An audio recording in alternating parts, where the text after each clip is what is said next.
బిళ్ళారా, సద్భక్తిలోకి రావాలి. నీకు పరలోకంలో అన్ని బహుమానాలు, అన్ని ఆశీర్వాదాలు కానీ అక్కడే ఉన్నాయి. ఈ భూలోకంలో అడిగినవన్నీ నీకు ఇండ్లు, పొలాలు, స్థలాలు అన్ని ఇస్తాడు. దర్జాగా లైఫ్లో కారు రేంజ్లో తిరగలిగిన స్థాయి దేవుడు ఇస్తాడు. అది ఆత్మ సంబంధంగా నువ్వు సంపాదించగలిగితే. కానీ ఈనాడు ఒక మనిషిని మోసం చేసి ఒకడు మనిషి బయటికి రావాలనుకుంటున్నాడు, ఒకరి పైకి రావాలనుకుంటున్నాడు.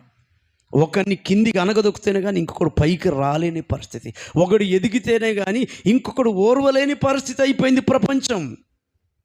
కనుక ఇలాంటి ప్రపంచంలో లోక సంబంధమైన లాభాల కొరకు, లోక సంబంధమైనటువంటి వాటి కొరకు, వీటి కొరకు మనం ఆశించే బదులు ప్రభు కొరకే ఆ హింసల అవమానాలు భరించి మనం ప్రభు కొరకు సిద్ధపడదాం. మన దైవజనులు ఆ పునాది వేశారు కదా. ప్రియమైన దేవుని బిడ్డలారా, వారు గొర్రె చర్మములు, మేక చర్మములు వేసుకొని దరిద్రులై ఉండి హింస పొందుచు అడవులలోను కొండల మీదను గుహలలోను సొరంగములలోను తిరుగులాడుచు సంచరించిరి. అట్టి వారికి మీ బైబిల్ ఆ వాక్యం రౌండ్ అప్ చేసుకోండి. అట్టి వారికి ఈ లోకము యోగ్యమైనది అంటే, ఈ లోకం యోగ్యంగా నేను ఫెసిలిటీగా ఉండాలి, నేను బాగా ఉండాలి, నాకు అన్ని అదృష్టం కలిసి రావాలనుకున్న వానికి యేసు ప్రభు ఏ హింసలు పెట్టాడు, ఏ అవమానం పెట్టాడు.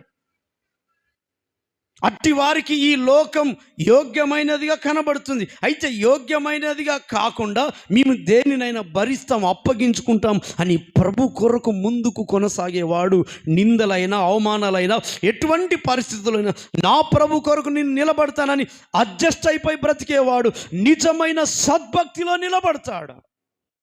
అట్టి వారికి ఈ లోకం ఎప్పుడు కూడా అందంగా కనబడదు. పాత నిబంధనలు అబ్రహాంకే దేవుడు ఎంతగానో ఆశీర్వాదాలు ఇచ్చాడు, కానీ అయినా కూడా అబ్రహాం ఏమన్నాడు, నువ్వు ఎన్ని ఆస్తులు ఇచ్చిన ప్రభువా నాకు ఈ లోకం వద్దు, పునాదులు కలిగిన ఆ పట్టణమే కావాలి. ఆమేన్. ఈ రోజున నువ్వు దేని కొరకు యేసు ప్రభువు నమ్ముకున్నావు, ఎందుకు బాప్తిజం తీసుకున్నావు, దేని కొరకు మందిరానికి వస్తున్నావు? చిన్న శ్రమ వచ్చినా, కష్టం వచ్చినా, బాధ వచ్చినా, హింసలు వచ్చినా, అవమానం వచ్చినా ప్రభు కొరకు నువ్వు భరించలేకపోతున్నావు అంటే నువ్వు సద్భక్తిలోకి రాలేకపోతున్నావు. నువ్వు భక్తిలో ఉంటున్నావు గనక అలాంటి భక్తి కలిగిన వారు ప్రభు రాకడకు సిద్ధపడలేరు. దేవుని కొరకు బ్రతికిన కొద్ది రోజులైనా సద్భక్తితో బ్రతికి ఈ లోకాన్ని ముగించుకుంటే అలాంటి కొద్ది సమూహం కొరకే, ఆ శ్రేష్టమైన సమూహం కొరకే నా ప్రభు పరలోకం నుండి రాబోతున్నాడా. ఆమేన్. చివరిగా ఒక మాట, ప్రకటన గ్రంథం